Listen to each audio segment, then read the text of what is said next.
Dear student, myself Jitendra Kumar Verma, Assistant Professor, Government College, Koटा।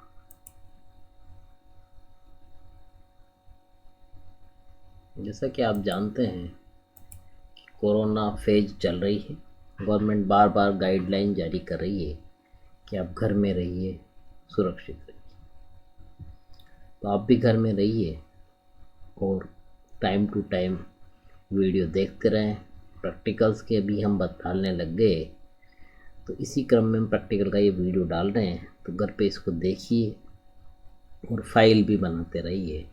जैसा कि आपको पिछले वीडियो में बताया था कि फाइल बनाते हैं, कैसे बनाते हैं बताया था। उस क्रम में फाइल बनाते रहे और इस तरह के आपके ये कोर्सेज हैं first year, second year, third year में। फर्स्ट ईयर जो आपकी क्लास है इसमें 3 पेपर रहेंगे, जिसमें हम सेकंड वाला पेपर के अंदर का प्रैक्टिकल करा रहे हैं, जिसमें ब्रायोफाइटा, टेरिडोफाइट और पेलियोबोटनी आते हैं। इस तरह से पेपर है। ये टोटल थ्योरी का सिलेबस था, ऐसा पेपर रहेगा।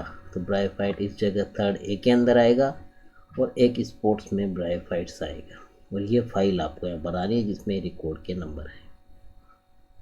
तो इस तरह से फाइल पूरी मेंटेन करिए, क्योंकि रिकॉर्ड में जमा करने के नंबर हैं, बाकी उसमें पूरे साल की परफॉर्मेंस फाइल में आ जाती है। तो आप फाइल भी बनाते रहिए। एक साइड चित्र बनेंगे, ऊपर क्लासिफिकेशन लिखेंगे और दूसरी साइड जो है वो लिखने का कार्य होगा, जो कि हमने पिछली क्लास में बताया था और बाद में वापस फाइल के पेज से हम बताएंगे। इस तरह से माइक्रोस्कोप होता है, जिसको आप डिसेक्टिंग माइक्रोस्कोप कहते हैं। इसमें सीधा हम प्लांट का पार्ट देख सकते हैं स्लाइड पर रखकर, क्योंकि इससे 10 या 20 गुना तक दिखता है।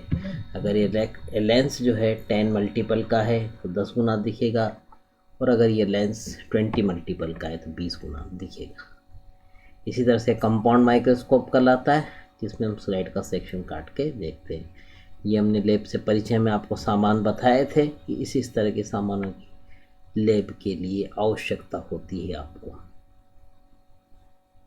जो आपने स्कूलिंग में भी कर रखा है। ऐसे स्लाइड रखने का तरीका भी हमने पिछले स्लाइड में आपको बताया था। तो ऐसे बच्चों, ये ब्रायोफाइट्स का मटेरियल है, इसको कलेक्ट करते हैं और फॉर्मेलिन सॉल्यूशन में ये रखा जाता है, जो कि फॉर्मेल्डिहाइड का एक्वस सॉल्यूशन होता है। और फिर इस मटेरियल के अपन अध्ययन करते हैं। इस तरह से बोतलें होती है बच्चों, देखिए ये वाली बोतल, इसके अंदर ये मटेरियल है। आपको वस्तु स्थिति पता होनी चाहिए कैसे प्रैक्टिकल होता है। फिर इसको हम स्लाइड पे रखकर, वो ज़रूरत है तो पिक पे रखकर सेक्शन काटते हैं। तो आज हम लोग जो पढ़ रहे हैं, ये हम पढ़ रहे हैं मार्केंशिया। मार्केंशिया कैसे थैलस रहेगा, कैसे सेक्शन काटा जाएगा और क्या क्या संरचनाएं दिखाई देंगी, जिसके आधार पर हमें पहचानते हैं कि दिया गया मटेरियल मार्केंशिया। अर्थात सीधे शब्दों में ये है कि मार्केंशिया, रिक्शिया, एंथोसिरोज, ये आपको जब दिए जाएंगे तो आप उनमें विभेद रखना है कि क्या अंतर है लक्षणों के आधार पर। तो इस तरह से ये मार्केंशिया है, जिसकी थैलस की ये कैरेक्टर्स हैं। Plants are thalloid, dorsiventral, prostrate, thallus is dichotomously branched. The dorsal surface is the conspicuous midrib, many polygonal areas. Each air pore is composed of being a 4 to 5 superimposed layered cells. Certain cup-like structure are also present. इसको अपन कहते हैं गेमा cup. Ventral surface पे scale पाए जाते हैं। Scale 2 side में arrange होते हैं। किस तरह से अरेंज ये भी आएगा। ये अभी इसमें ये वाला डायग्राम बच्चों, डायग्राम से और ज़्यादा क्लियर होगा। इस तरह से ये डोर्सल सरफेस है और ये वेंट्रल सरफेस, यानी कि अपोज वाली सतह जो ज़मीन की तरफ है। तो ऐसे ये राइजोइड्स इस पर लगे रहते हैं। ये स्केल है, डायग्राम से बच्चों अच्छा समझ आता है। ये इसका थैलस है और ये कप लाइक स्ट्रक्चर जो है ये कहलाते हैं गेमा कप। जब हम इसको देखते हैं तो इस तरह से इसमें राइजोइड्स पाए जाते हैं, जो कि स्मूथ वाल्ड भी हैं और ट्यूबरकुलेटेड वाले भी हैं। ट्यूबरकुलेट में इस तरह से ये पाए जाते हैं। जब इसका हम सेक्शन काटते हैं पिथ में रख के टीएस, जिसको वर्टिकल ट्रांसवर्स सेक्शन कहते हैं, तो ये जोन दिखाई देते हैं। आपने रिक्शा में देखा होगा कॉलम बने हुए थे और यहाँ पर ये चैम्बर्स बन गए, ध्यान रखें। इस तरह से इसमें डेवलपमेंट हुआ है। ये स्टोरेज रीजन है और ये फोटोसिंथेटिक रीजन। इस तरह की संरचना है बच्चों। ये देखिए,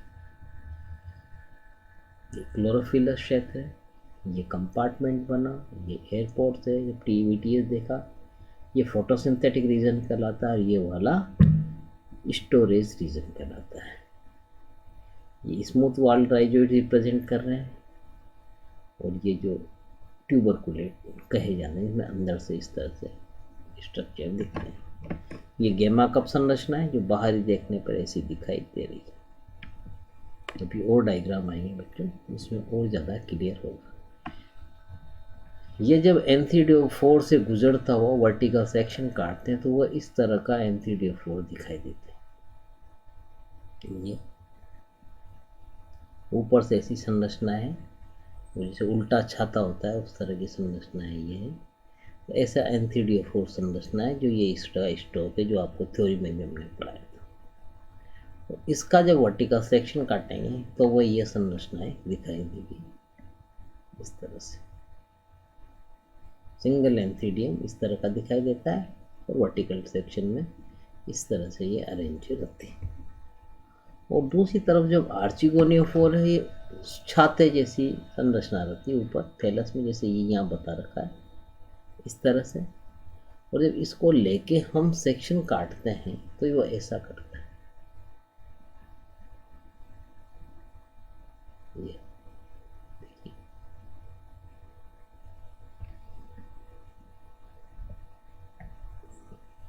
ये इसका स्टेनिंग रेक है, इसकी सहायता से हम स्टेन करते हैं। ये संरचना आप जिसमें बहुत अच्छा समझ में आएगा, ऐसे थैला से ये कप लाइक संरचना है मार्केट की, इसको गेम कप आपने कहा है जो इसके ऊपर प्रेजेंट है। ये इस तरह से दिख रहा है बच्चों, क्लियर कट। कोशिश करी गई ये इमेज डाउनलोड करके कि आपको उनसे समझाया जाए। लिखा हुआ तो आप बुक में भी पढ़ लें तो ये याद रह जाएगा आपको। ऐसे कप लाइक संरचना जो इससे गुजरता सेक्शन वो ऐसा रहेगा। ऐसे चैम्बर से ये आगे आएगा। अभी ये बच्चों संरचना है, देखिए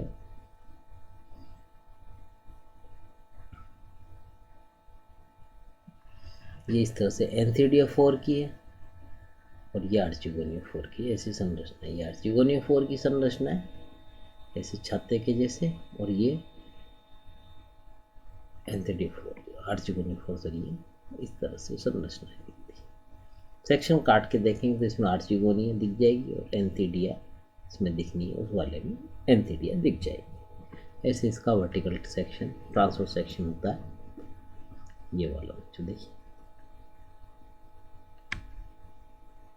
ऊपर से ये वही बताया जैसे कप लाइक संरचना जो है, ये प्लेजियोकेस्मा का स्ट्रक्चर है।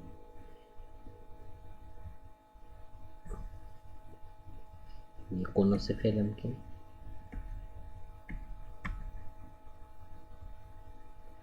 मोचर, ऐसा ये नेचर में प्रेजेंट है बच्चों। ये चट्टान है, इस पे ऐसे चिपके से ये आपको दिखाई दे, मतलब इसकी मिट्टी की सरफेस पर ये स्पोर अंकुरित हुए। ये देखिए आप यहाँ पर, ऐसा नेचर में आप गए होंगे घूमने, हाड़ोती में पानी वैसे भी काफ़ी गिरता है तो इनमें ऐसी चट्टानों में ये दिखते हैं। जैसे आप यहाँ से दरा के रास्ते में या वहाँ दिख जाएंगे आपको ऑन द वे। ये बूंदी की जो पहाड़ी है वहाँ भी आपको इसी वे में रोड के सहारे ही आपको ये चीज़ें दिख जाएगी। इस तरह से ये समझना है। ये रिक्शिया है, इक्ष्योकार्पस, बहुत ब्यूटीफुल लगता है बच्चों ये। तो जब सेक्शन काटेंगे तो जो हमने बताया ये कि N3DO4 इस तरह से होता है।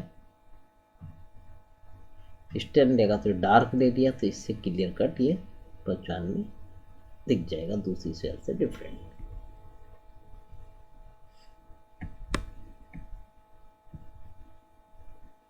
जैसे आर्चिगोनिया 4 दिख रहा है, ये ऐसे इसमें आर्चिगोनिया लगते हैं। ये स्पोरोफाइटिक स्टेज है। जब आगे स्पोरोफाइट बन जाते हैं तो ये संरचना ऐसी होती है। मैच्योर स्पोरोफाइट स्ट्रक्चर में ये ऐसी दिखाई देती है।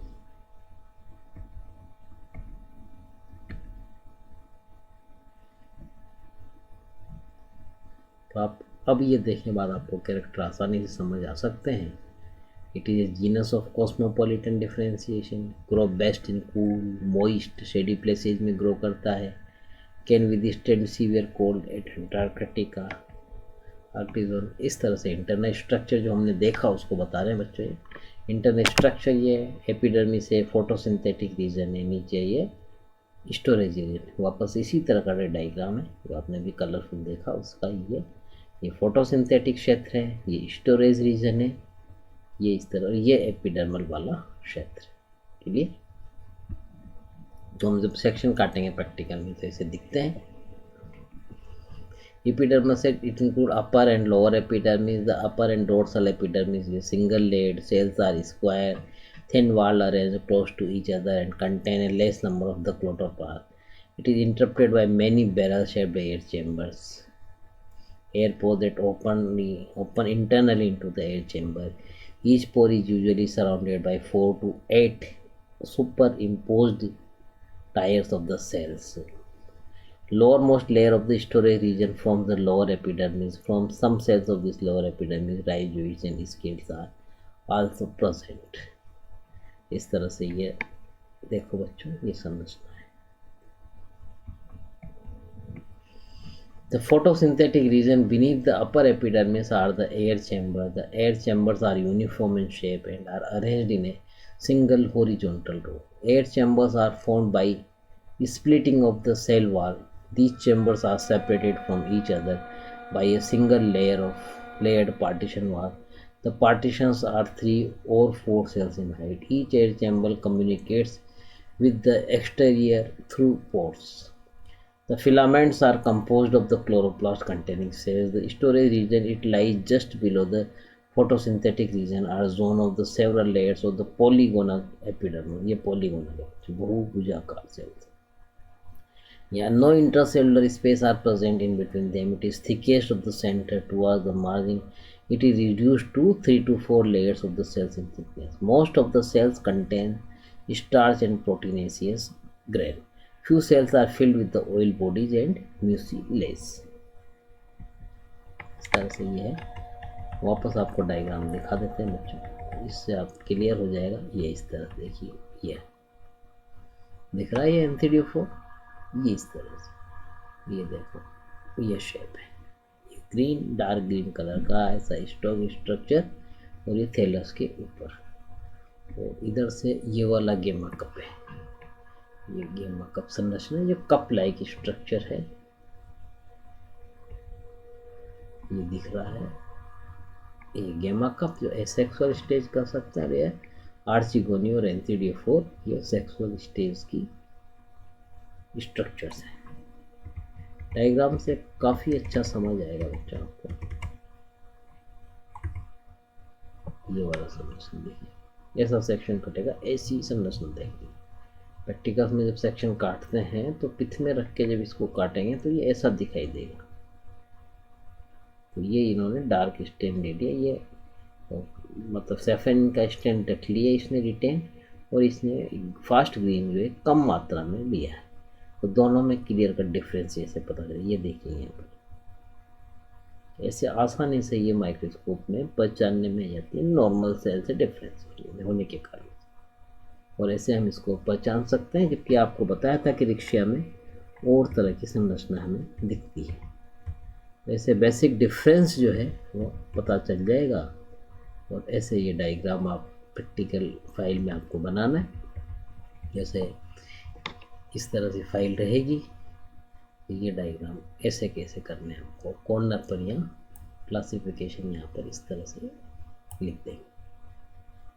फाइल के पीछे के पेज पे ये डायग्राम ले सकते हैं, ये और ये इसके नीचे ये ले लो, ताकि आउटलाइन और सेलुलर, अगर स्लाइड रखी जाती है तब आपको स्लाइड में 3 मिनट के लिए जो होती है वो आउटलाइन डायग्राम बनाना है, और जब मटेरियल देकर सेक्शन काटना है तो उस जगह आप ध्यान रखें आपको ये सेलुलर डायग्राम बनाना है, ये ध्यान रखें, क्योंकि 3 मिनट में ये पॉसिबल नहीं है कि आप सेलुलर डायग्राम बना सकें। इसलिए वहाँ पर डायग्राम, आइडेंटिफिकेशन, डायग्राम होगी, लेबलिंग होगी, आइडेंटिफिकेशन होगी, और कैरेक्टर्स, और लास्ट में क्लासिफिकेशन। इसमें 3 मिनट में नेक्स्ट घंटी बज जाएगी, नेक्स्ट स्पॉट पे जाएंगे। जैसे हमने पहले बताया है कि आपके 7 स्पॉट आएंगे 21 नंबर में, 3-3 नंबर के, तो 3-3 मिनट का एक स्पॉट रहेगा। तो उसमें आपको डायग्राम बनाना है, नामांकन करना है, कैरेक्टर लिखने हैं 5-7, ये इस तरह का तरीका है।